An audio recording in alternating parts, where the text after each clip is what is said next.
nos encontramos hoje para estudar a palavra do Senhor. O tema do nosso estudo é o Evangelho de Marcos. Hoje vamos ver algumas das seus principais temas. O objetivo desse estudo é que você, conhecendo esses principais temas do Evangelho, isso facilite a sua leitura, isso ajude a você. Mas mais que isso, talvez a gente também exercite a ideia de ler um texto para encontrar a sua ênfase, os principais temas de um livro, tá? Nós vamos usar o Evangelho de Marcos como nosso livro-texto. Quando eu estudei esse material, na verdade, nós estamos coletando a partir de uma leitura do livro. Então, foram ênfases que eu encontrei, mas à medida do caminho a gente vai descobrindo outras e talvez somando ênfases, né? Vale a pena você acompanhar hoje para exercitar a sua leitura, não só para você saber. Eu sei que o Evangelho, as pessoas hoje, todo mundo cita a Renata, né? Que a gente trabalha junto, e a Renata hoje falou assim: o Evangelho de Marcos, como é que foi a pergunta, Renata? O Evangelho de Marcos apresenta Jesus Cristo de que jeito? E é difícil a gente dar uma resposta tão assertiva. Eu percebo que o Evangelho de Marcos ensina Jesus deste jeito. Mas talvez numa próxima leitura eu consiga encontrar outras ênfases do ensino de Jesus em Marcos. E é nosso esforço, nossa busca é para ler tanto esses textos que a gente consiga ir afinando estas percepções, né? Talvez eu veja mesmo, ela citou, me ficou na cabeça que algum estudioso disse que Marcos apresenta Jesus como servo sofredor. Talvez agora com essa informação eu consiga perceber ou não esta ênfase. Então vale a pena uma nova leitura a partir dessa ênfase. Então, assim, você não pode tomar o estudo de hoje como o estudo final sobre o livro de Marcos, sobre os temas principais do livro de Marcos. Você tem que perceber a ferramenta que eu vou usar de ler para encontrar esses temas, para você mesmo começar a ler e encontrar ênfases. A gente volta a isso já, tá bom? Eu quero pedir a vocês, em particular esta noite, que orem. Nós temos irmãos enlutados, né? Eu quero comunicar a vocês o falecimento do pai, do irmão Rogério. O Rogério já há alguns domingos vem lutando com a saúde do pai. A família dele estava toda aqui, quase toda a família aqui na igreja domingo, mas o pai estava internado e veio a falecer por insuficiência respiratória nessa madrugada. E também a família da Jaque, que perdeu um tio, eu não sei exatamente os detalhes, né, não comentaram. Então, assim, orar por essas famílias enlutadas que precisam da nossa assistência e da nossa oração. O velório do pai do Rogério vai acontecer a partir de agora à noite, agora entre 8 horas e 9 horas, no cemitério Vila Carmozini, em Itaquera. E o sepultamento amanhã pela manhã.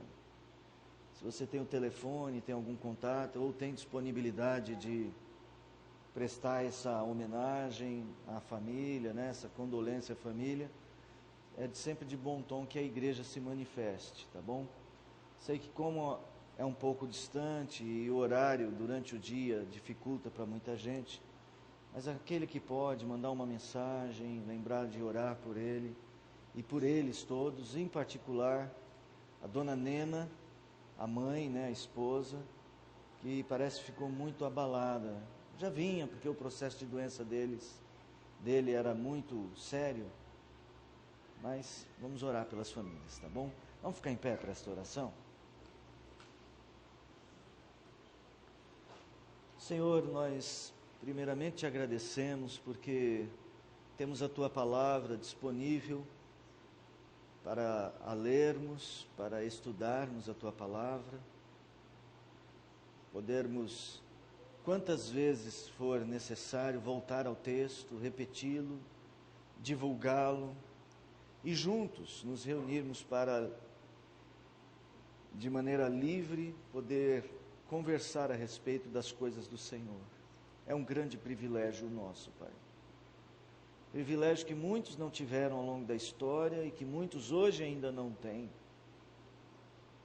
para a vida dos quais nós clamamos que o Senhor derrame ainda mais bênçãos, que os lugares deste mundo onde o Teu Evangelho é proibido de ser aberto e divulgado, sejam visitados com o poder do alto, a fim de que a verdade de Cristo possa ser proclamada ainda mais fortemente.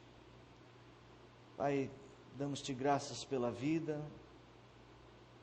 e recomendamos a vida do nosso irmão Rogério e da sua família, os cuidados do Senhor, pelo passamento do seu pai e da mesma forma a família da Jaque, a dona Janete, todos os seus familiares. Conforte-os, console-os, visite-os no momento de dor, sendo tu mesmo, Pai, o alívio para a sua dor, para os seus corações. Abençoe nosso encontro desta noite, dirija-nos à tua presença e à tua palavra, nós oramos em nome de Jesus. Amém. Louvor, vamos louvar o Senhor?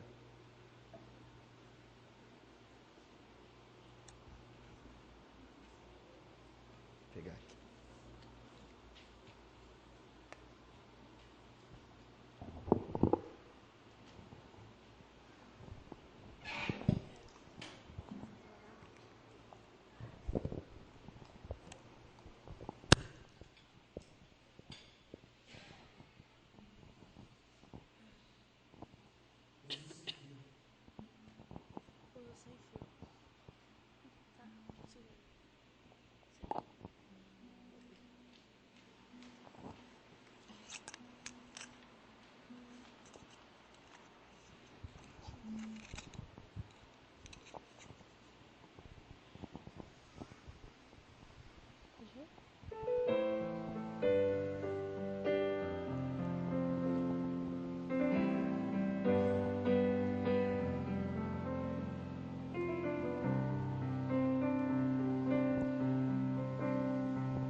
Que as palavras dos meus lábios e o meditar do coração agradem a Ti, agradem a Ti. Que as palavras dos meus lábios e o meditar do coração agradem a Ti, ó Senhor. Que as palavras dos meus lábios e o meditar do coração agradem a Ti, agradem a Ti. Que as palavras dos meus lábios e o meditar do coração agradem a Ti, ó Senhor. Minha rocha e redentor, a razão do meu cantar, agradável aos Teus olhos, quero ser. Todo dia, todo instante, sempre hei de Te servir. Agradável aos Teus olhos, quero ser, ó Senhor.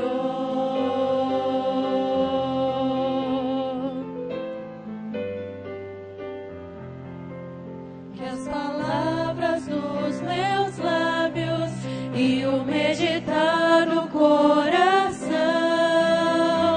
agradem a Ti, agradem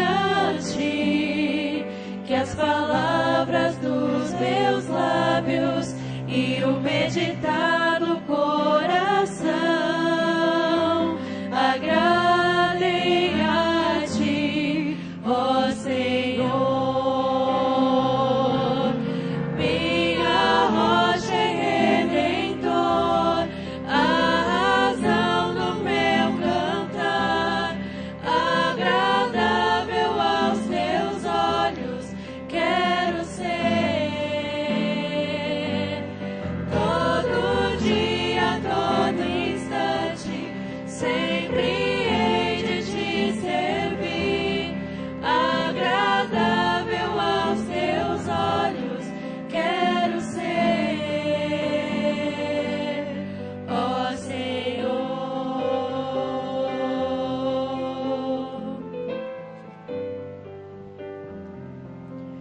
Que as palavras dos meus lábios e o meditar do coração agradem a ti, ó Senhor. Agradem a ti, ó Senhor. Agradem a ti, ó Senhor.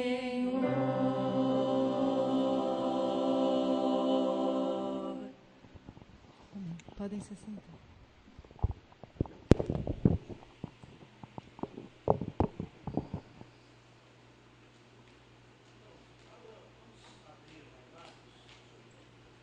Vamos abrir no Evangelho de Marcos.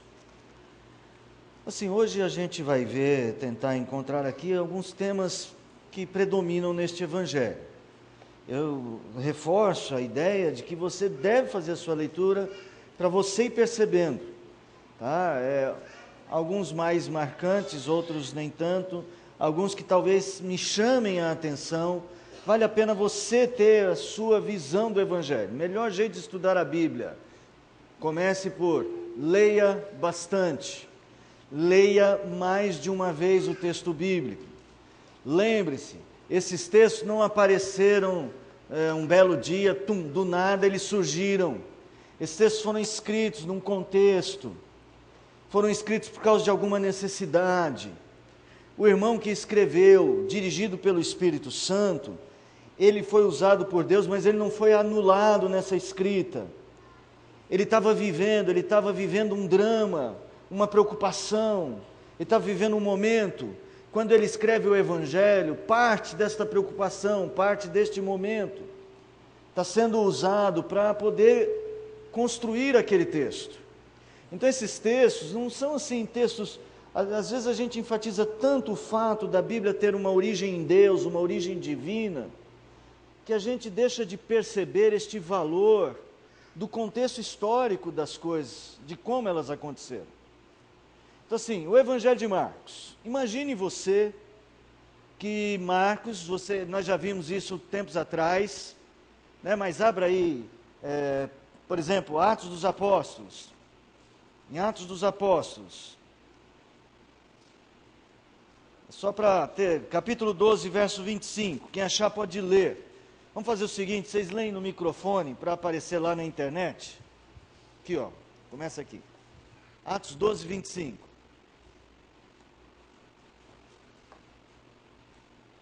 Barnabé e Saulo, cumprida a sua missão, voltaram de Jerusalém, levando também consigo a João, apelidado Marcos.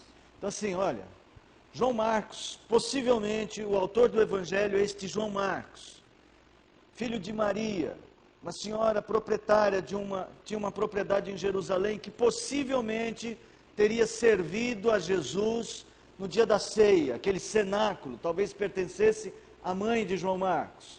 João Marcos se interessou ainda jovem pelo Evangelho, e ele era primo de Barnabé, porque essa Maria era prima de Barnabé. Essa parenta de Barnabé cede o seu filho para a missão, e Barnabé leva João Marcos com ele e Paulo. No meio do caminho, João Marcos não aguenta a pressão da vida missionária e ele volta para Jerusalém. Então é aquele João Marcos que, num determinado momento da primeira viagem missionária, Marcos deixa o caminho, né? Deixa de andar com Paulo, de andar com Barnabé e volta para Jerusalém. Tempos mais tarde, Paulo e Barnabé discutem, eles se separam, Paulo vai fazer a sua viagem missionária com Silas, e Barnabé fala, eu vou para minha terra, para a terra de Chipre, né? E ele vai levar consigo João Marcos. Possivelmente ali recomeça uma vida cristã, ou quem sabe uma empolgação cristã em João Marcos, de novo agora com seu primo Barnabé. Nós sabemos muito pouco desse tempo de João Marcos com Barnabé. Nós vamos encontrar João Marcos na Bíblia de novo, quando Paulo pede assim, manda de volta João Marcos para vir trabalhar comigo, porque agora ele é útil. De alguma maneira, João Marcos agora era um homem conhecido como servo de Deus, uma pessoa responsável, uma pessoa capaz de ajudar a obra missionária, mesmo com aquele Paulo exigente, que não queria João Marcos de jeito nenhum. E a última referência a João Marcos, ela é importante, está lá em 1 de Pedro, capítulo 5, verso 12 e 13, acho que é o verso 13, né? 1 de Pedro 5, 12 e 13, quem achar pode ler. Será a última referência a este servo do Senhor, nós vamos percebê-lo na companhia de Pedro. Quem achou pode ler, não, quem achou não, né? Quem está com o microfone. Por meio de Silvano, que para vós outros é fiel irmão, como também o considero, vos escrevo resumidamente, exortando e testificando de novo que esta é a genuína graça de Deus. Nela estai firmes. Aquela que se encontra em Babilônia, também eleita, vos saúda, como igualmente meu filho Marcos. Aquela que se encontra em Babilônia, possivelmente, com uma forte possibilidade de ser a igreja de Cristo, que estava na cidade de Roma, que por causa da sua perversão, a cidade, os crentes a denominavam de Babilônia. Então Pedro escreve e diz o seguinte, olha, a igreja que está aqui em Roma, saúda todos vocês, e também o meu filho Marcos. Olha a ligação dele, né, com Pedro agora, uma ligação de uma longa data, de onde a gente extrai a possibilidade, né, de João Marcos ter escrito o Evangelho a partir de muitos dos depoimentos de Pedro, ou estruturado na maneira de Pedro compreender a pessoa, a obra, as intenções de Jesus Cristo. Então esse é João Marcos, né? Nós já apresentamos esse João Marcos. Esse João Marcos está vivendo então num período depois da morte de Jesus. João Marcos esteve possivelmente muito próximo de Pedro, quando Pedro foi crucificado, de ponta cabeça. Possivelmente João Marcos também esteve perto de Paulo, porque a carta que Paulo escreve a Timóteo pede, manda João Marcos, mas manda também a capa, manda os pergaminhos, já mostra Paulo no caminho, né, da prisão e da morte. Possivelmente João Marcos também viu ou acompanhou a história da morte do apóstolo Paulo. João Marcos percebeu que os grandes líderes estavam partindo. Nós não sabemos, não temos com precisão o período em que foi escrito este evangelho, mas há uma possibilidade, é óbvio, esse é um tempo longo, mas entre o ano 55 e o ano 65. Mais para uma data, esse lápis começou a falhar. Mas para uma data próxima, recuada. Por quê? No ano 64, alguém sabe o que aconteceu no ano 64 da era cristã na cidade de Roma? O que aconteceu de importante lá? Não tinha Copa do Mundo, não tinha Olimpíadas, Roma sediou as Olimpíadas, não, Olimpíadas já tinha, né? As corridas gregas. Alguém sabe o que aconteceu? Um evento histórico muito importante da história da humanidade. No ano 64, gente, vou dar Uma dica, pode? Pode dar uma dica? Este grande evento começou assim, ó.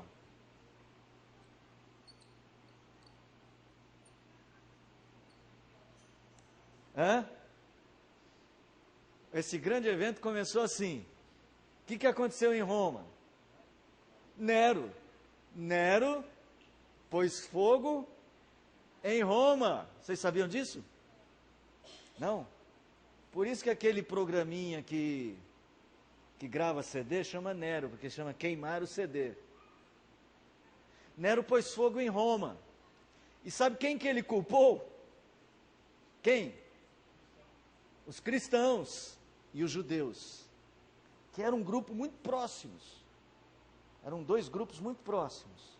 Porque, na verdade, os primeiros cristãos, em sua grande maioria da cidade de Roma, não vou dizer grande maioria, mas uma grande parte dos cristãos de Roma eram judeus.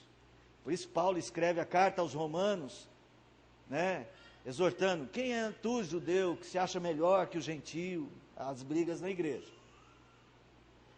Nero pôs a culpa nos cristãos. O que aconteceu então com os cristãos? Começaram a serem perseguidos. A essa altura, possivelmente Pedro já tinha sido morto, ou próximo desta data. Então, por isso a gente imagina que ele tenha escrito antes. Por quê? Porque João Marcos não menciona o incêndio de Roma. João Marcos não fala claramente de uma perseguição comandada pelo imperador.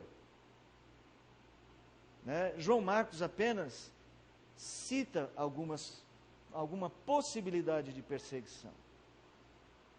Mas olha só, de qualquer maneira, o que nós entendemos? Que João está diante de uma igreja que perdeu seus principais líderes, que acabou de ser formada, está na capital do império, vivendo debaixo das condições mais adversas à sua fé. O que vocês acham que acontece com essa igreja? O que pode estar acontecendo com essa igreja? Está sem esperança, está cheia de dúvidas, está precisando do que, gente? Desculpa, fala mais alto. Está precisando de trazer de volta a memória, as verdades. Uma igreja está precisando rever sua fé e retomá-la. Quando você abre o Evangelho de Marcos, ele começa, olha que gostoso, quando abaixa a gente para de gritar.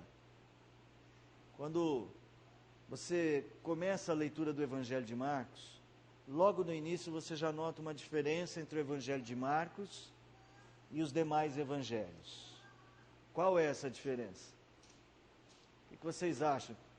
Lê aí o primeiro versículo de Marcos. Depois alguém, vamos fazer o seguinte. Esther, lê o primeiro versículo de Marcos, capítulo 1, verso 1. Podemos ler sem um microfone? O pessoal aí do som, pode ler sem um microfone? Que aí vai mais rápido. Pode? Pode, né? Ótimo. Então vamos lá. Aí Tabata vai ler primeiro versículo do Evangelho de Mateus. Paulo vai ler primeiro versículo do Evangelho de Lucas. E a Laila vai ler o primeiro versículo do Evangelho de João. Tá bom? Não se preocupe com o microfone. Eles vão captar por ali, pelos outros. Vai lá. Esther.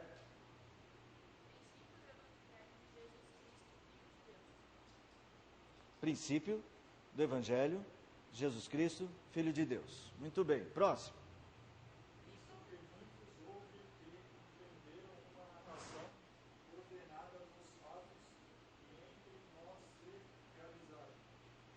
Isso é Lucas. Mateus.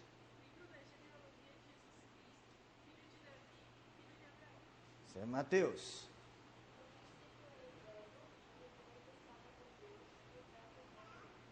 Tem alguma diferença? Lógico que tem, pastor. É totalmente diferente. O que te chama a atenção? Alguma coisa te chama a atenção? Hã? O objetivo. Qual é o objetivo? Mostrar que Jesus Cristo é o Filho de Deus. Mas há algo mais. Há uma palavrinha importante aí, no verso 1 de Evangelho. É o único dos evangelhos que se autoproclama Evangelho. Gente, esse tipo de literatura, esse tipo de livro, o que é esse livro? Esse livro é um evangelho. Ela é inaugurada com Marcos. Marcos vem e estabelece um propósito através de uma única palavra. O que eu estou fazendo aqui? Eu estou escrevendo o quê? Eu estou escrevendo um evangelho. E o que é um evangelho? O que é um evangelho? O significado é boa nova. Então é um bom começo, pelo significado. Evangelho é uma boa nova, uma boa notícia. Vamos fazer assim? Certo? Uma boa mensagem, uma boa notícia. E aí?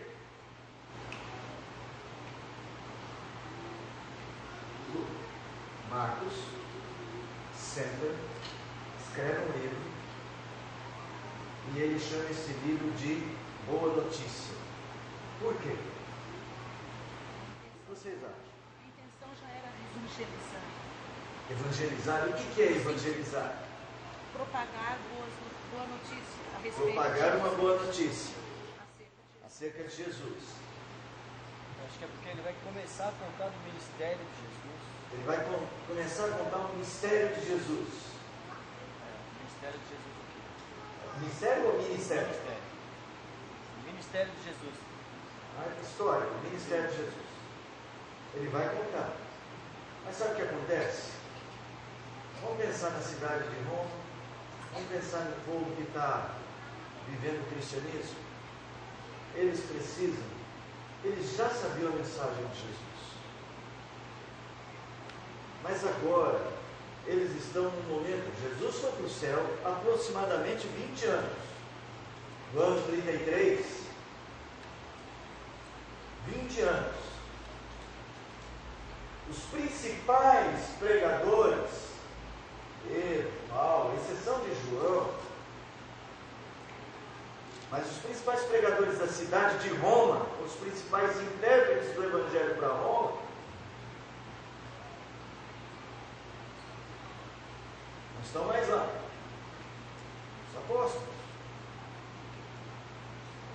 Pois não.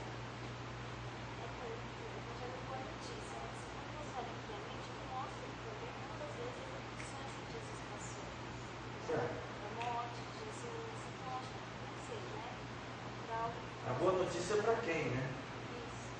Para quem que é a boa notícia do Evangelho?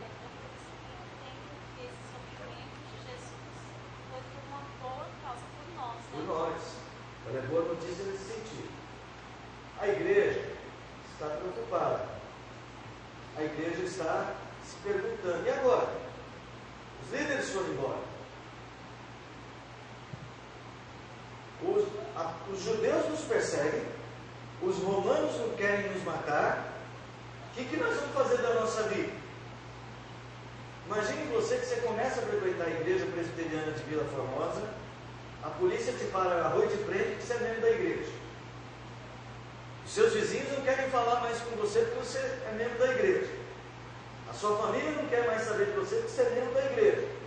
O que você vai fazer? Prender o pastor e cortar a cabeça do pastor. Pastor auxiliar.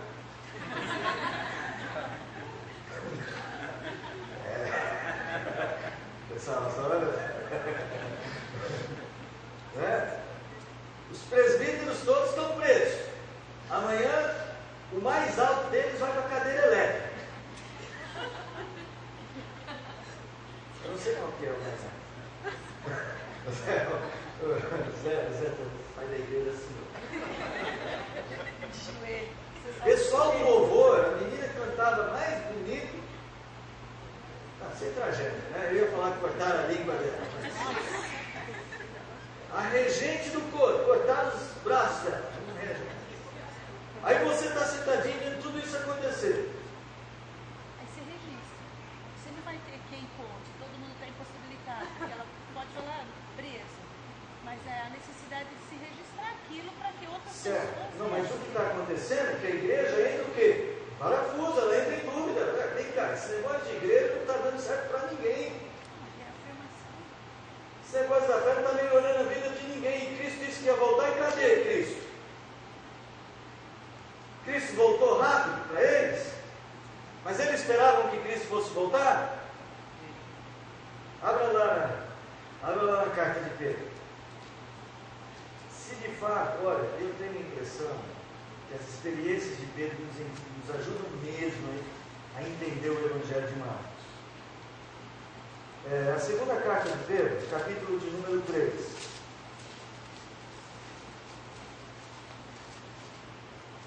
Verso 8 e 9.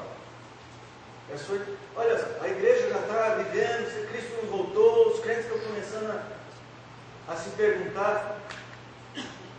Bom, gente, isso não é estranho não. A gente também de vez em quando se pergunta. Poxa, negócio de igreja, Cristo foi para o céu. A gente fica com dúvidas, não fica? A igreja primitiva também.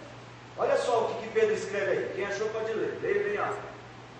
Há todavia uma coisa, amados, e não deveis esquecer que para o Senhor um dia é como 1000 anos, e 1000 anos como um dia.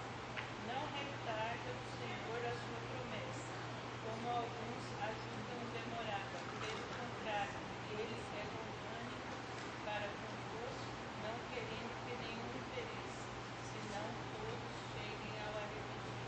O que é que Pedro escreve essas coisas? Escreve de graça? Do nada? Por que ele escreveu isso? Porque as pessoas estavam achando que Cristo estava demorando. Eles achavam assim, Cristo disse que ia voltar, não voltou. Meu pai estava esperando, Cristo não voltou, meu pai morreu. Minha tia morreu. Eu estou quase morrendo. Tem gente que está presa na cadeia. E aí? Aí então Marcos,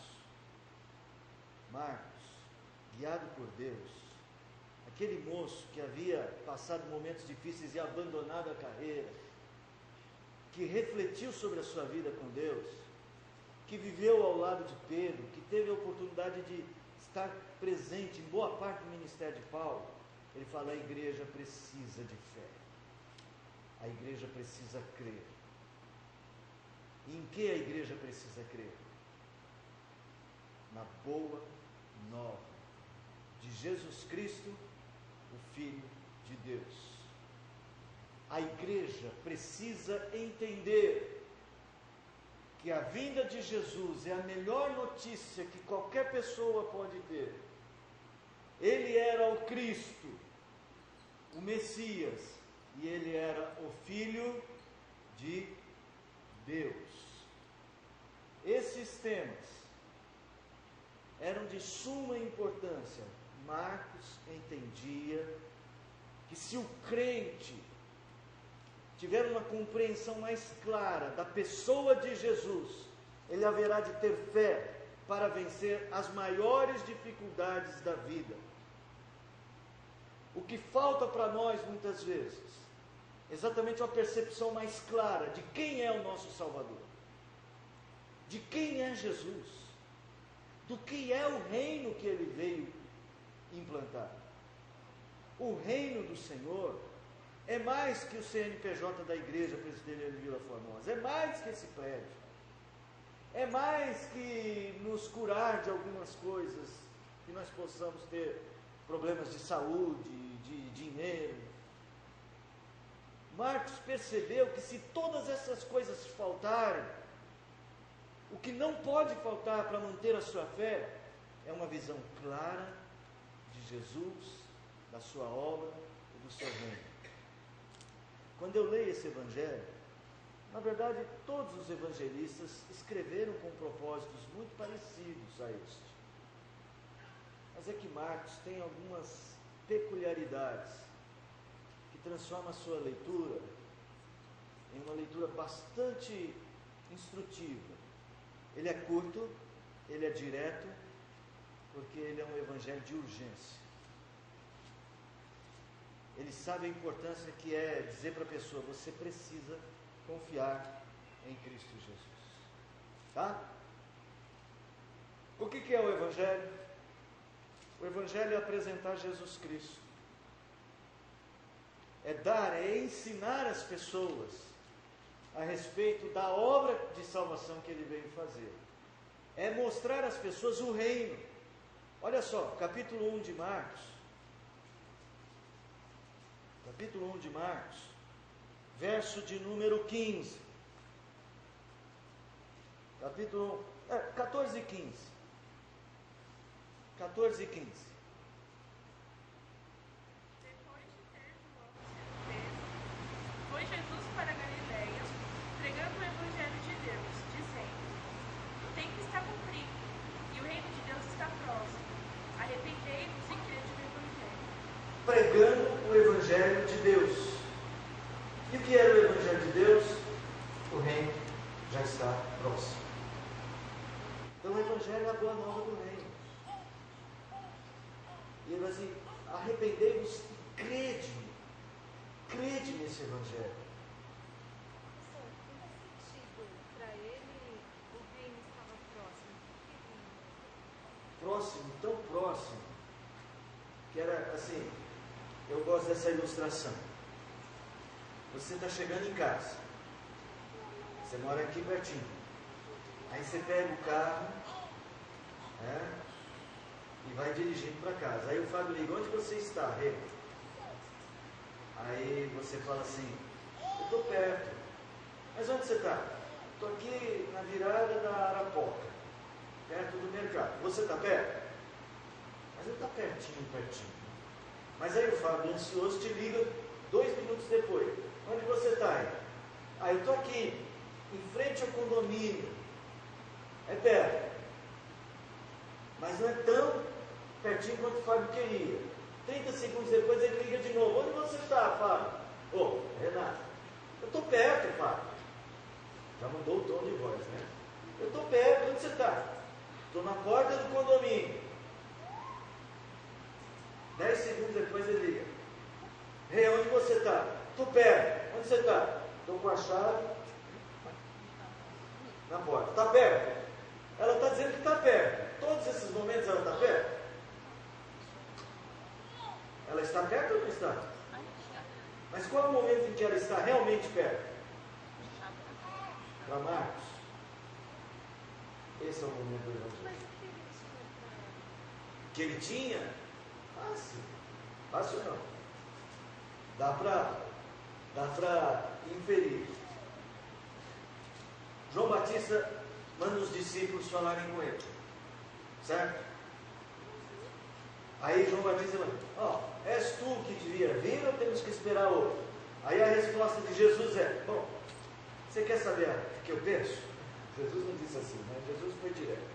Falou assim: fala para João Batista o seguinte: os mudos estão falando, os surdos estão ouvindo, estão se expelindo os demônios. Quando eles voltam e contam para João Batista, ele só disse o seguinte: os mudos estão ouvindo, os cegos estão vendo, os cegos estão falando, os surdos estão vendo. Tem que tomar cuidado para não falar errado, né? Os mudos estão falando, os cegos estão vendo, os surdos estão ouvindo, os demônios estão sendo expulsos. Aí João fala: eu sei que é chegado.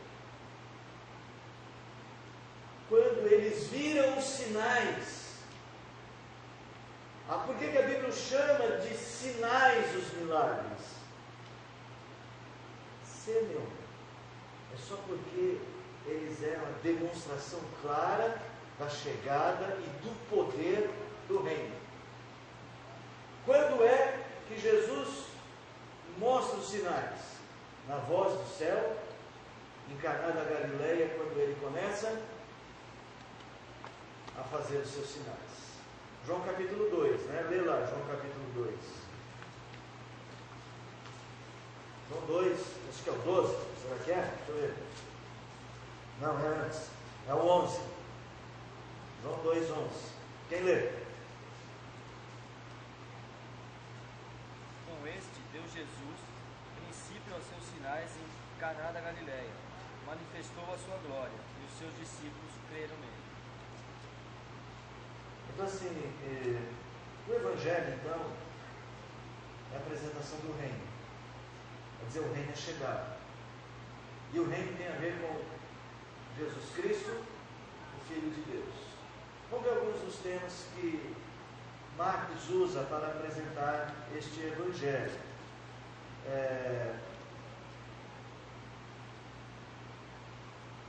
Vamos lá. Abra aí a sua Bíblia. Eu ia falar por que uma audiência romana, mas eu acho que a gente pode dispensar. Não tem preciso provar para vocês que são os romanos que estão lendo, ou mostrar as evidências disso. Só vou passar por isso rápido. Por exemplo, por que nós imaginamos que Marcos está escrevendo para uma audiência em Roma? Por exemplo, lá no capítulo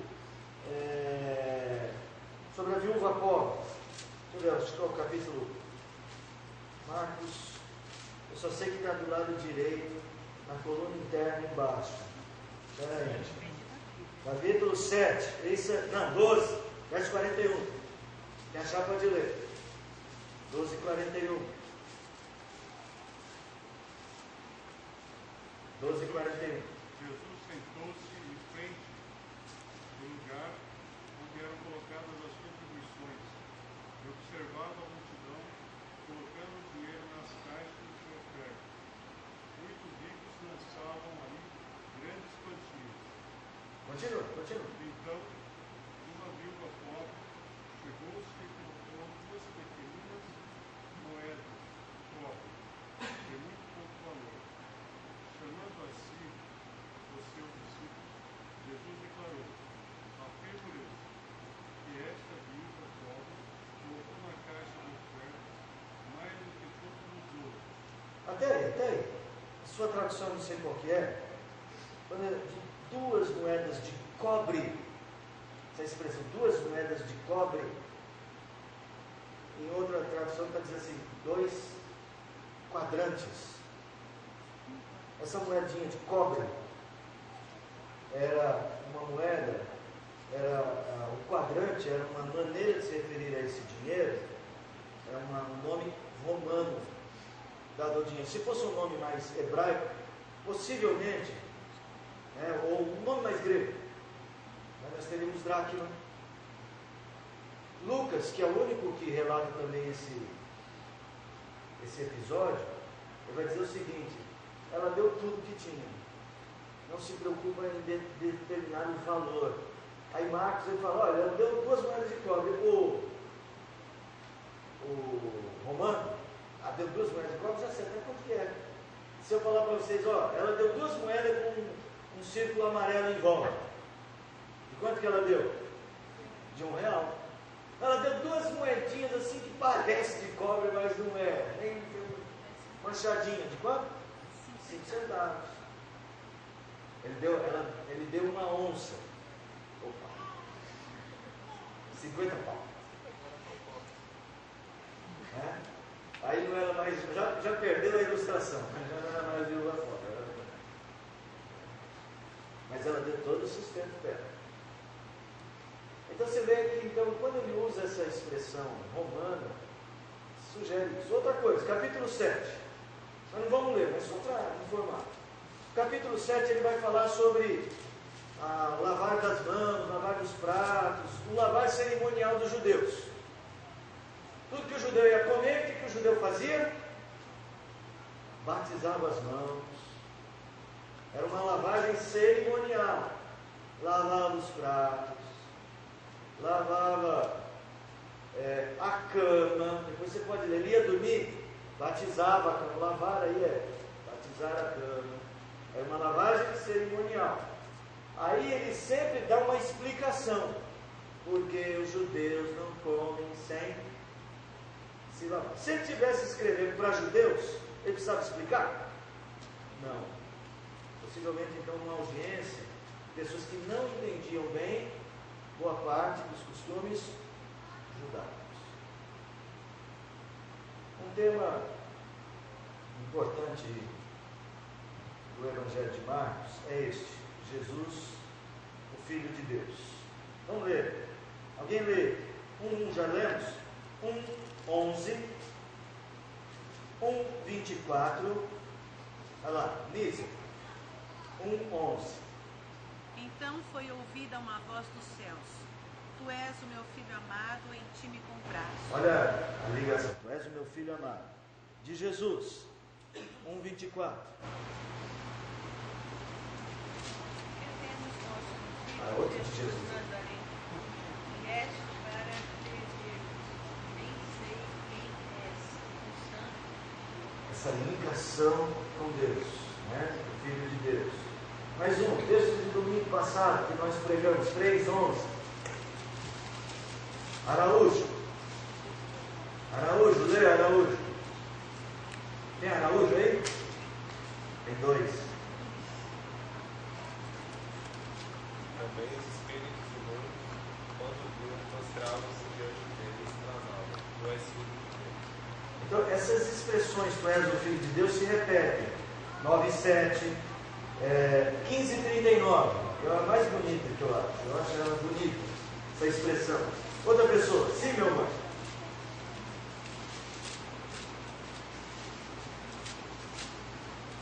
15:39. O centurião que estava de frente dele, vendo que assim expirara, disse: Verdadeiramente este era o Filho de Deus. Verdadeiramente este era o Filho de Deus. Tá? Então preste atenção que Marcos está apresentando para as pessoas. Olha só, irmãos. Eu não sei se você entende isso. As pessoas estão com medo.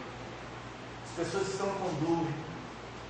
As pessoas estão passando um momento muito sério da vida deles, muito preocupante, porque eles estão perdendo tudo que têm, eles estão perdendo a esperança.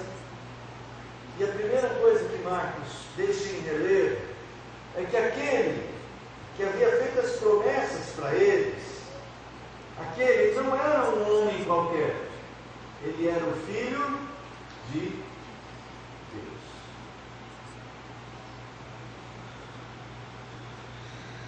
Quando a gente fala assim, Jesus é o meu Senhor, ele não era um filósofo apenas, um homem da história apenas, alguém que fez o bem. Ele foi tudo isso. Ele tinha um conteúdo filosófico, ele tinha um conteúdo de bondade, mas acima disso ele era o Filho de Deus. Aquele que morreu por nós era o Filho de Deus. Esse Filho de Deus, outro tema do Evangelho, que explora muito, ele tinha autoridade. E a autoridade era um tema muito importante para o romano. Tinha uma coisa que o romano entendia bem, era a questão da autoridade. Especialmente porque muitos soldados se tornaram cristãos. Olha aí, Filipenses 4:22. É uma expressão bíblica que se refere a esses soldados romanos como os da casa de César. Paulo está escrevendo a carta aos romanos e ele está dizendo, olha, tem muita gente aqui da casa de César que está mandando abraço para vocês também. Quer achar aí, pode ler. Todos os santos vos saúdam, especialmente os da casa de César. E possivelmente era uma referência a soldados romanos que haviam se convertido. Então o romano entendia muito sobre essa ideia de autoridade. E Marcos, quando escreve o Evangelho, ele destaca a autoridade do Filho de Deus. Então esse é outro tema que aparece no Evangelho. Quando a gente lê o Evangelho, há vários versos que denotam essa autoridade. Alguns bem diretos e outros denotam a autoridade de uma outra forma, mais indireta. Por exemplo, 1:22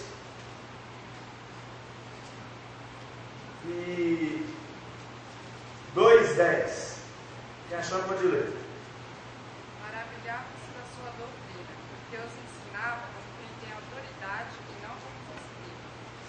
Ensinava como quem tem autoridade. 2:10. Ora, para que saibais que o Filho do Homem tem sobre a terra autoridade para perdoar pecados.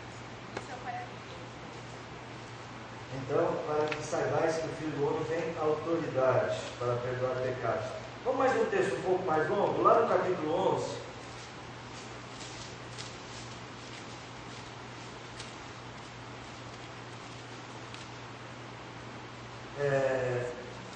Ele chegou lá purificando o templo, lembra? Expulsou os vendilhões e tal. Aí os sacerdotes ficaram bravos. Chegaram para Jesus e falaram assim, verso 28. Com que autoridade fazes essas coisas? Quem te deu tal autoridade? Aqui, eu não vou ler o texto, depois vocês lembram. Jesus fala assim, Jesus faz um trocadilho, né? Um trocadilho com ele, quase uma pegadinha, podemos dizer. Ele faz uma pergunta.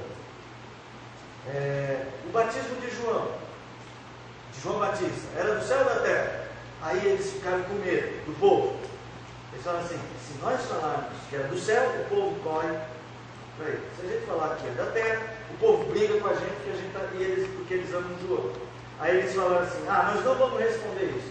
Aí Jesus fala assim, nem eu vou falar com que autoridade eu faço isso. Autoridade era um tema recorrente do Evangelho.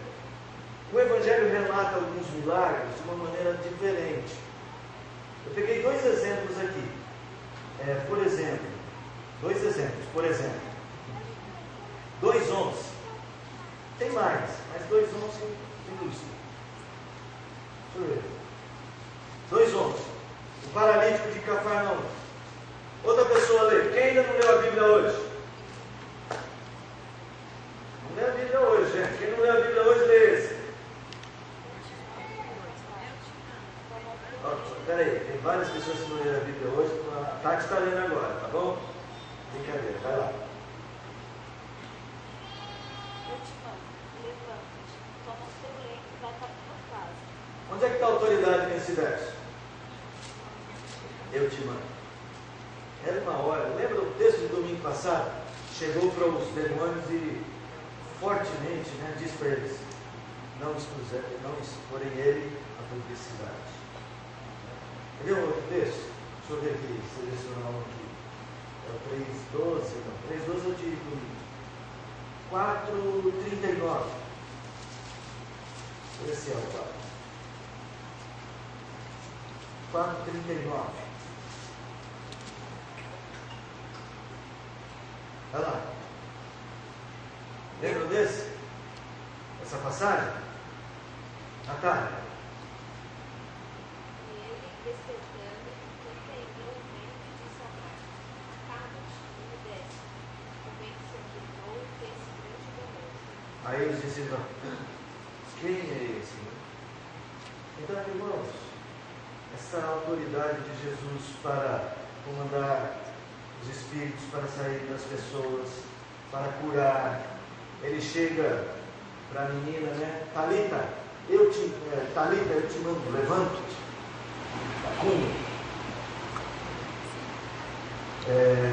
Ele manda o mar parar, o vento parar de soprar.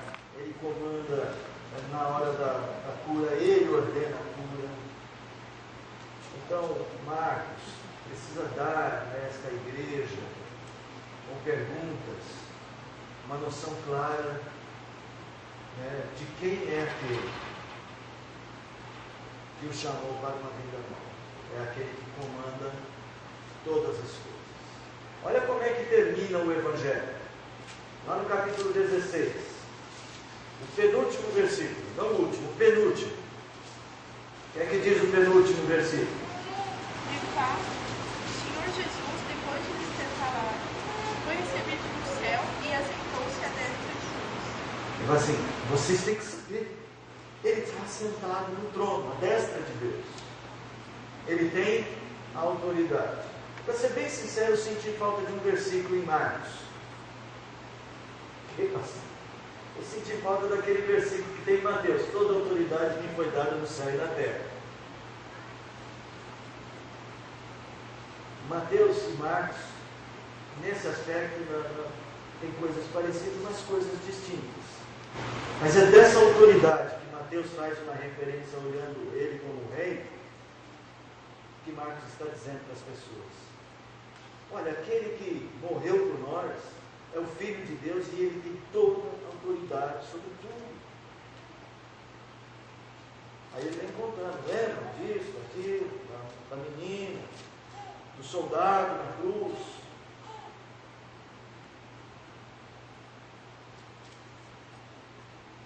Um outro termo eu vou ressaltar.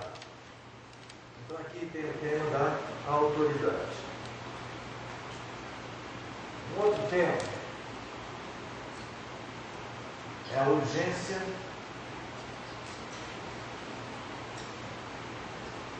do reino. A urgência do reino. Voltando lá em Marcos 1, nós já lemos, mas vamos repetir. É aquele que a Renata perguntou sobre estar perto. Marcos 1, verso de número 15. Marcos 1,15. Dizendo: o tempo está cumprido e o reino de Deus está próximo. Arrependei-vos e crede no Evangelho. O reino de Deus está próximo. Pressa é diferente de urgência. Jesus não tem pressa, mas ele tem urgência. Jesus não vai fazer as coisas atropeladas. Tem um momento certo dele ser entregue. Tem um momento certo dele se manifestar. Mas ele persegue esse momento e nada vai tirá-lo deste desejo de cumprir o seu papel. Jesus entende que o reino é prioridade máxima. E Marcos coloca essa ênfase no ministério de Jesus. Porque a igreja do tempo de Marcos estava começando a fazer o quê? Jesus não está voltando? Vamos cuidar das nossas coisas, né? Depois a gente vê o que vai dar. Poxa, olha, no início, quando estava lá em Jerusalém, o que os crentes fizeram? Venderam tudo que tinham e foram para a igreja, né? Venderam por tudo aos pés dos apóstolos. Muitos deles, talvez com a expectativa do que? Jesus vai voltar. Então, para que eu preciso de terra lá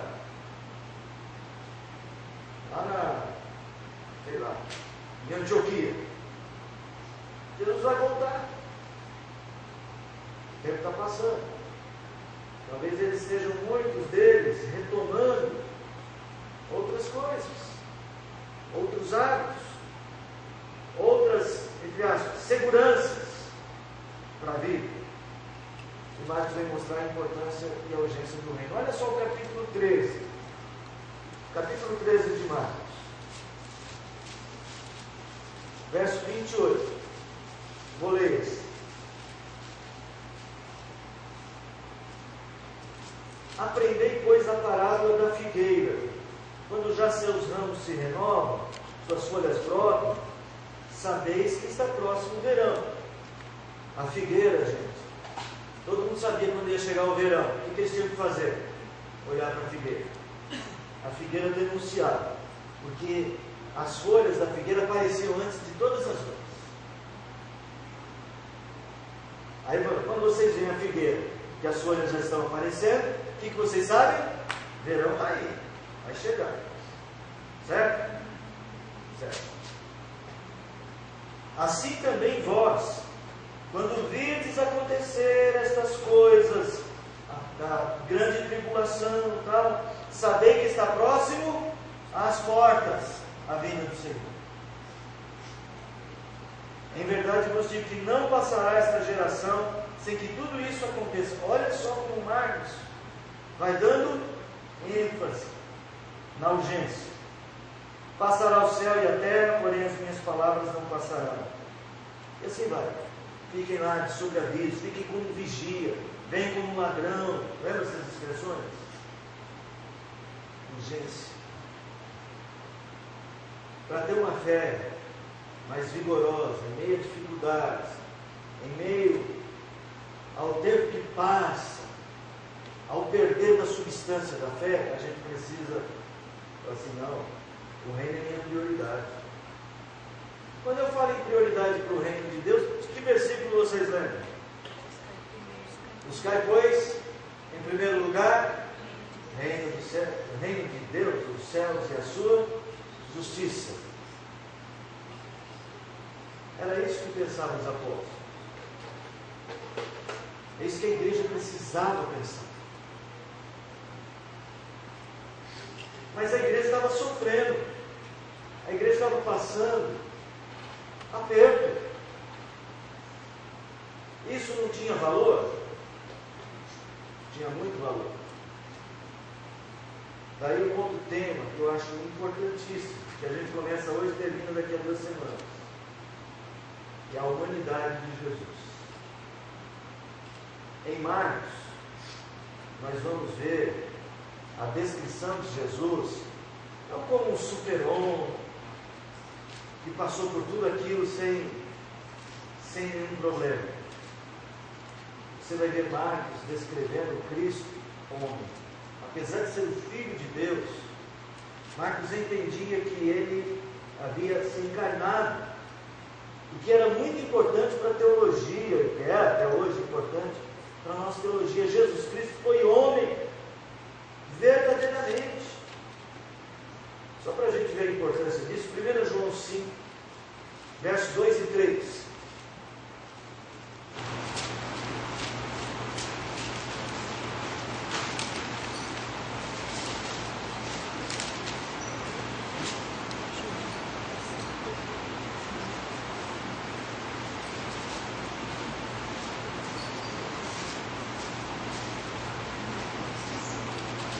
Essa pode ler. 1 João 5, 2 e 3.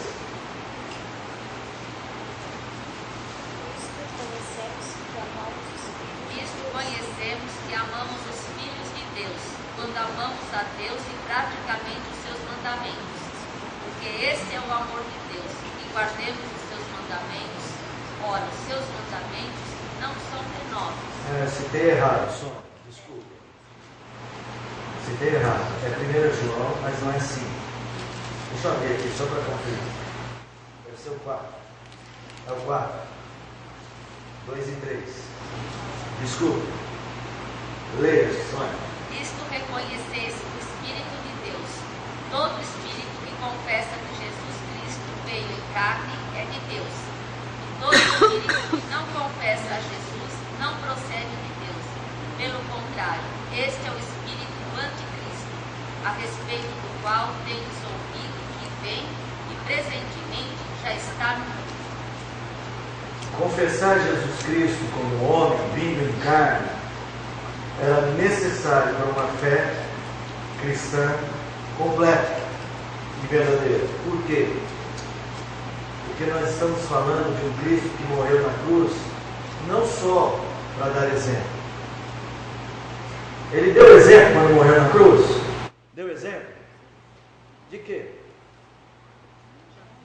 De quê? De entrega e tal.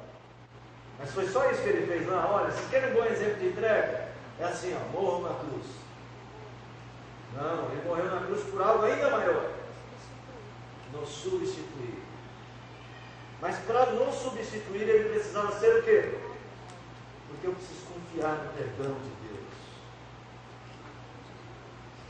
O que isso significa? Significa o seguinte, que o fato de Jesus ter morrido na cruz é como se você tivesse morrido na cruz representado por ele. Então seus pecados não são perdoados apenas filosoficamente. Seus pecados são perdoados mesmo, porque eles foram realmente pagos na cruz. Porque o seu substituto estava lá, morrendo no seu lugar. E ele pôde fazer isso porque ele era homem, seu representante na cruz. Marcos entendia essa importante mensagem, que nós vamos terminar daqui a 2 semanas. E Marcos entendia que ele, sendo homem, podia se compadecer das nossas dores. Eu vou encerrar falando desse tema, que tem a ver com os muitos milagres relatados no Evangelho de Marcos. Marcos dá uma atenção muito especial, uma sequência enorme de curas. Se você pegar os primeiros capítulos, principalmente, olha assim, por exemplo, capítulo 1 mesmo. Olha lá, versículo 21, a cura do endemoniado, cura da sogra de Pedro, muitas outras curas, cura de um leproso, cura do paralítico, e tantas curas, tantas vezes ele se aproxima das pessoas, ele toca as pessoas no Evangelho de Marcos, ele é tocado pelas pessoas. Por que Marcos está dando ênfase nisso? O escritor aos Hebreus, ele diz o seguinte, ele diz assim, porque nós temos um sumo sacerdote, Jesus Cristo, que é homem, que sofreu tudo que a gente sofre, para que, sofrendo como nós sofremos, possa nos perdoar, e possa nos entender, e possa nos socorrer nas nossas fraquezas. No Evangelho de Marcos, Jesus come, Jesus bebe, Jesus está dormindo. Olha lá no relato da tempestade, no capítulo 4. Relato da tempestade, capítulo 4. Os discípulos estão morrendo de medo. Os discípulos já não sabem mais o que fazer. Verso de número 38. Jesus estava na polpa, dormindo sobre o travesseiro. Bonito, né? Jesus estava cansado. No Evangelho de Marcos, Jesus tem angústia.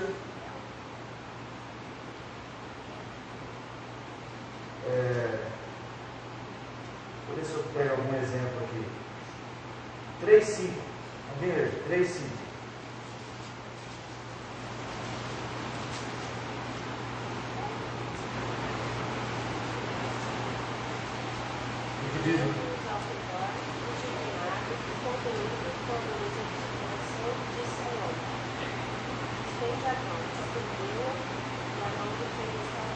Indignou-se, estava condoído.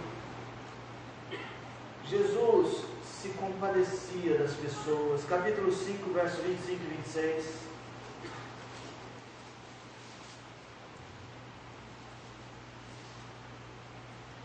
Aconteceu que certa mulher, que havia 12 anos, vinha sofrendo de hemorragia, e muito padecera a mão de vários médicos, tendo despendido tudo o que possuía, sem, contudo, nada aproveitar.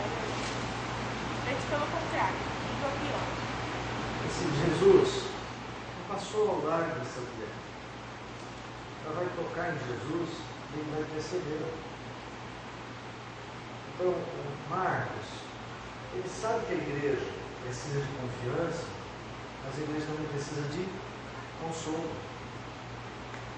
E Jesus não é apresentado apenas como o superpoderoso Senhor do universo.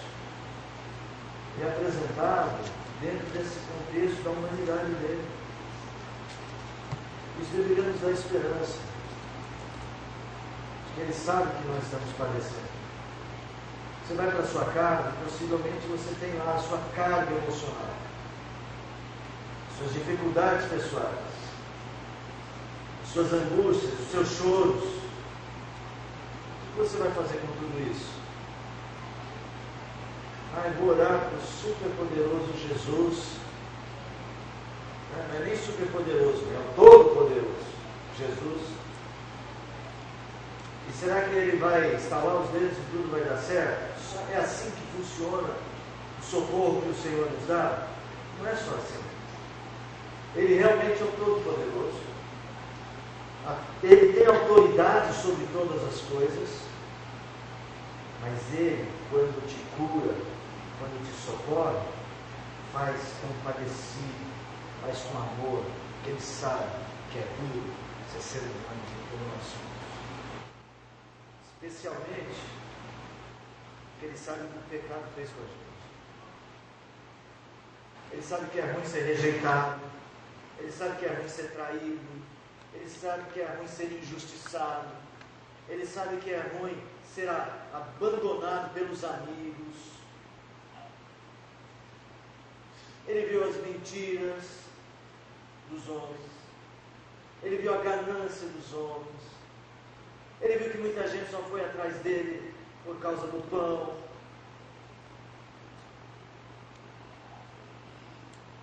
E Ele sentiu todas essas angústias, todas essas aflições. E Ele sabe como é difícil ser reto, porque Ele foi reto em tudo que fez. Disseram que Ele trabalhava para o diabo. Falaram assim, olha, Ele expulsa demônios com o poder de Beelzebub, fazendo tudo reto, tudo santo, tudo perfeito, de acordo com a lei. Foi assim que trataram Ele. Um homem digno como Jesus. Imagina a dignidade de Jesus. Teve autoridades romanas que buscaram Jesus, como Jairo. Busca Jesus e fala, olha, eu não sou digno de ir para minha casa de jeito nenhum, nem pensar. Mas ao mesmo tempo teve soldado que confeccionou uma coroa de espinho, pôs na cabeça dele e deu um certo para ele. Você não é o rei, pois capa. Foi você que deu um estudo sobre isso? Foi, né? Semana passada, ou a outra, né? Jesus foi debochado.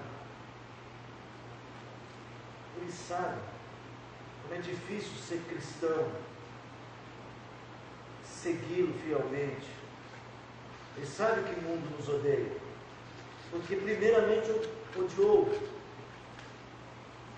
Então, quando Marcos descreve que ele bebeu, tem vários versículos que falam que ele bebeu, que ele comeu, que ele dormiu, que ele ficou irritado, que ele teve sono, que ele ficou cansado, que ele não aguentou aquela multidão pressionando, pediu um barquinho para... Né? Tudo isso era importante para você continuar vivo na sua fé. Essa é a minha leitura do Evangelho de Marcos. Vale a pena você fazer a sua e perceber os termos que se repetem. E aí você pedir para Deus, Deus, eu quero ter a minha fé mais firme. Se eu ler o Evangelho de Marcos, o que pode me ajudar a ficar mais firme? De repente, o Espírito vai guiar você com luz vinda dele, para você perceber detalhes que possam fortalecer a sua fé. Esses são alguns. Você não está no Evangelho à toa, você está servindo a Deus, Filho de Deus. Esqueci da autoridade, só escrevi tema, mas é a palavra autoridade.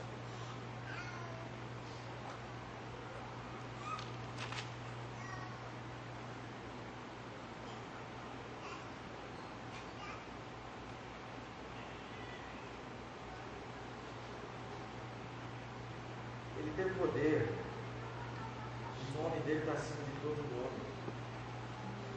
Nós estamos no caminho certo, mesmo que pareça difícil. Este Senhor inaugurou um reino presente entre nós, que é a nossa prioridade. Não estamos aqui para nós mesmos, estamos aqui para este reino. E para proclamarmos este reino. Você tem razão, Renato, tem vários versículos que dizem assim, ide pregai o Evangelho. Quando aquela moça derramou, né, o bálsamo sobre a cabeça de Jesus, ele disse assim, e onde for pregado este Evangelho, saberão esta moça. Ouvirão essa história. Porque o Evangelho é uma coisa também das pessoas. O Evangelho de Deus é o seu Evangelho, é um pouco da sua história, é um pouco da sua vida com Deus. A sua vida com Deus tem que ter uma referência no Evangelho, Jesus. Essa é a grande importância. Irmãos, eu sei, é rápido, é geral, não é detalhado, mas é uma maneira da gente aprender a ler um Evangelho tão importante quanto este, o Evangelho de Marcos. No nosso próximo encontro, nós vamos pegar e tentar entender Marcos a partir de uma ferramenta diferente, vendo o que Marcos não disse e o que Marcos disse igual aos outros. Nós vamos comparar Marcos com Mateus e Lucas. Fala, Marcos.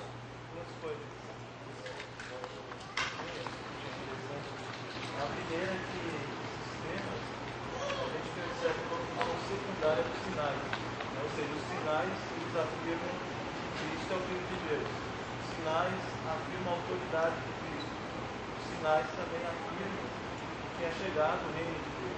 Sim, verdade. E os sinais também são relacionados com a humanidade de Cristo de ser condescendente. Né?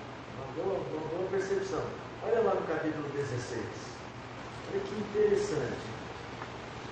Quem tem Bíblia Culinária? Então, essa daqui, a Bíblia Culinária, 16 de Marcos.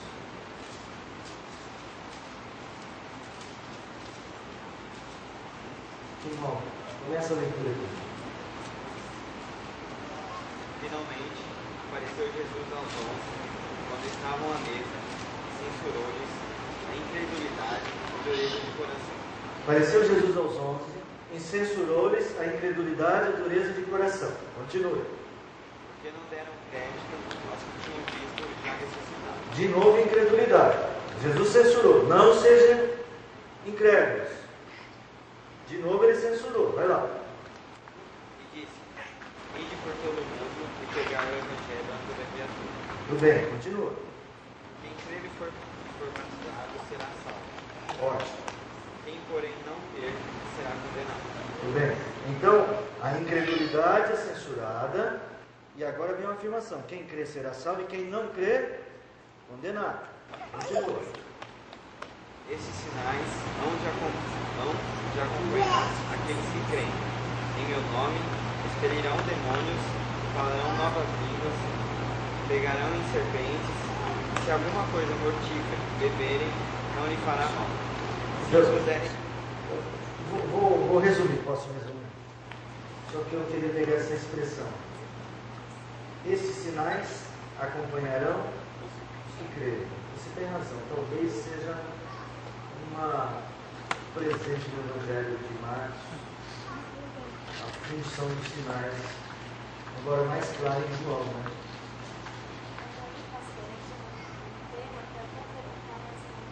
Vai lá. A autoridade por alguns é vista como se nós tivéssemos essa mesma autoridade de Deus. A mesma? Já ouvi alguns pastores dizendo que nós temos autoridade, isso é da mesma autoridade de Deus, nós temos autoridade. Então, como essa autoridade É fácil, é fácil. O versículo diz o quê? Expelirão demônios, e se beberem qualquer coisa mortífera, não morrerão. É fácil. Quer saber se tem autoridade? Toma veneno. Eles tomam? Não, é o seguinte. Eu estou fazendo aqui uma brincadeira, né? Mas que não é tão brincadeira assim. Para quem que ele está falando? Quem é que ele está censurando a incredulidade? De quem? 11. Estavam junto com ele os 11. Certo? Ele chega para os 11 e fala assim: vocês foram incrédulos. Vocês não deveriam ser incrédulos. Saiam aí para pregar o Evangelho e ensinem as pessoas a crer. Certo? Os sinais, esses sinais vão acompanhar vocês e darão crédito Esses sinais darão crédito à mensagem que vocês estão pregando. Os apóstolos receberam autoridade? Sim. Autoridade apostólica. Os apóstolos tiveram. A víbora picou Paulo, ele morreu? A serpente picou Paulo, ele morreu? Não. Eles falaram em outras línguas? Sim. A sombra de Pedro passava sobre os enfermos e eles eram curados? Sim. Eles ordenavam a cura? Sim. Eles receberam autoridade. Então, por isso, eles são chamados de apóstolos. Eles eram enviados com autoridade. Então, assim, não aprofundadamente, mas rapidamente, essa autoridade foi mesmo dada aos apóstolos. A eles. O que nós devemos fazer? Crer na autoridade que eles receberam, a partir do que eles escreveram. Nós cremos na autoridade que eles têm de escrever o texto para que nós o recebamos. Tá? Eu sei que é mais que isso. A pergunta sua e de muitas pessoas é: será que existem milagres? Existe milagre? Alguém acha que não existe milagre? Digamos que eu ore e uma pessoa é levantada aqui. Com que autoridade eu fiz esse? Com a minha? Com Jesus. Mas fui eu, toda vez que eu orar por um enfermo, vamos dizer, um paralítico, ele vai se levantar e ser curado?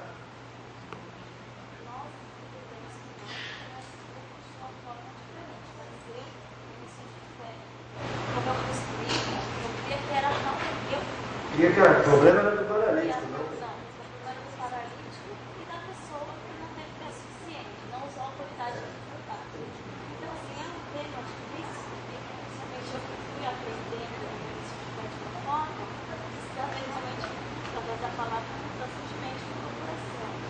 Porque assim, a gente entende sempre os milagres como um poder, e não como um sinal credencial. Os milagres aconteceram para credenciar o ministério de Jesus, para provar ele é o Messias de Deus, mas não como a ferramenta do ministério dele para sempre. Nós não vamos ter muitas épocas de milagres na Bíblia.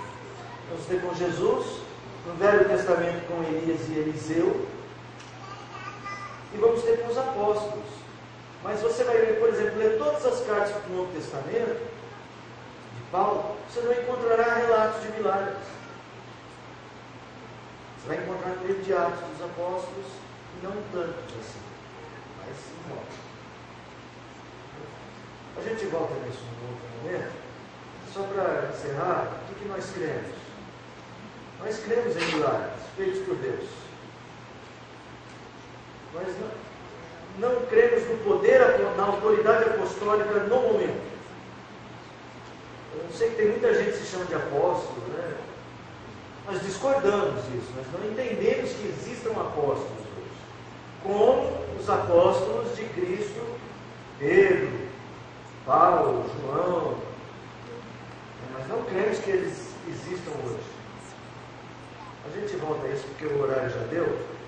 Semana que vem, se vocês me lembrem, eu leio um texto em Hebreus só para mostrar como sinais. Hebreus 2. Como sinais, verso 1 ao 4, como sinais credenciaram a palavra dos apóstolos. Aí depois você vai ver o escritor aos Hebreus, não olhando para os sinais que os apóstolos faziam, mas exigindo que eles crescem na palavra. Os sinais vêm e confirmam, essa palavra dos apóstolos é de Deus. Em lugar de crer nos sinais, vocês deveriam crer o quê? Na palavra.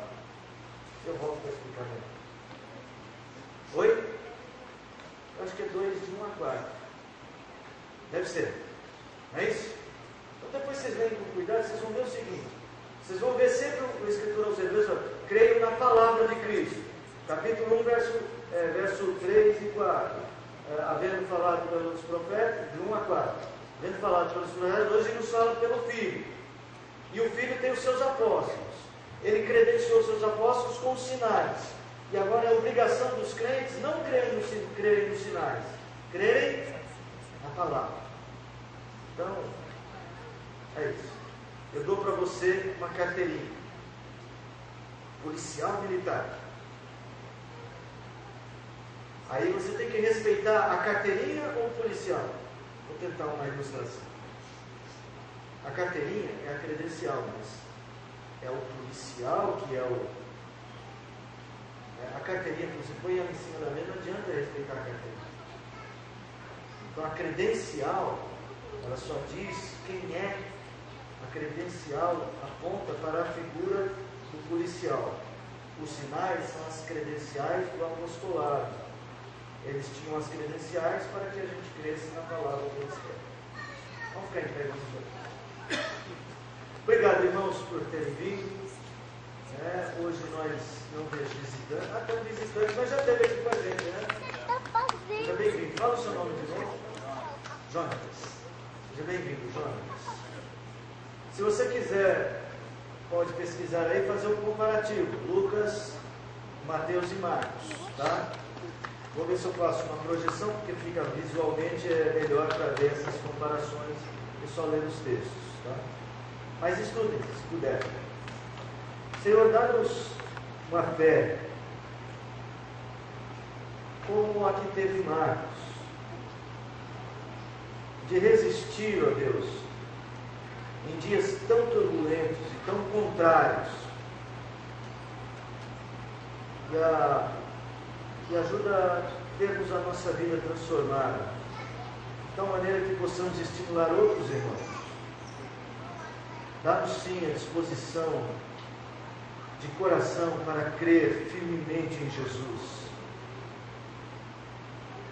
e a percebê-lo como teu Filho, nosso Senhor, nosso Rei, aquele que tem as estrelas nas mãos. Dá-nos uma fé mais vigorosa, nos ajude. Nós clamamos esse despertamento. Nos ensine a ler a tua palavra mais e mais. Em nome deste Jesus, nosso Rei, que nós oramos. Amém. Pode sentar só por um pouco, quero dar alguns avisos. Os que vieram, chegaram um pouco depois, estou pedindo orações por famílias enlutadas. A família do Rogério, faleceu o pai do Rogério, o seu Wilson. O velório está acontecendo, possivelmente já esteja acontecendo, lá no cemitério Vila Carmozinha. O sepultamento será amanhã, às 9 horas. Orar pela minha tia Dirce, caiu hoje e quebrou o fêmur. Está internada no Hospital Sapopemba. Mais uma oração para a família do Valmir. Obrigado, Valmir. Vamos orar. E orar também pela família da Jaque. Ela perdeu um tio, irmão da dona Janete. Eu acho que em menos de 2 anos, acho que é o terceiro time que eles pegam. É verdade, esqueci. A Beatriz, que perdeu também um ente querido. Então, várias famílias enlutadas que contam com o nosso apoio em oração. O sepultamento do tio da Jaque eu não sei, não tenho detalhes. Vou ligar para o Paulo para saber, peço para informar vocês. Tá bom? Pois não? Fúvio, seu Fúvio, vizinho da Patrícia, né? E orar por ele, para pedir um... Irmãos, esse fim de semana, nós não temos em agenda nenhuma programação da igreja. Então, se você puder, tire um tempo para orar pela nossa igreja. Sabe, no sábado. Dedique algum tempo de oração, orar pela nossa igreja. Nossa igreja precisa muito do auxílio do Senhor em muitas coisas. Em particular, que a gente precisa fazer uma obra, uma reforma aqui na igreja. E não é fácil, a gente precisa de documentos, precisa de dinheiro, precisa de tantas coisas. Precisamos clamar que o Senhor nos ajude. Então peço a você que dedique esse tempo de oração pela igreja. Particularmente para essa obra do Corpo de Bombeiros, que a gente precisa fazer, meu Deus. Tá? O Senhor nos dê a direção certa, nos dê recursos e conceda às autoridades a sensibilidade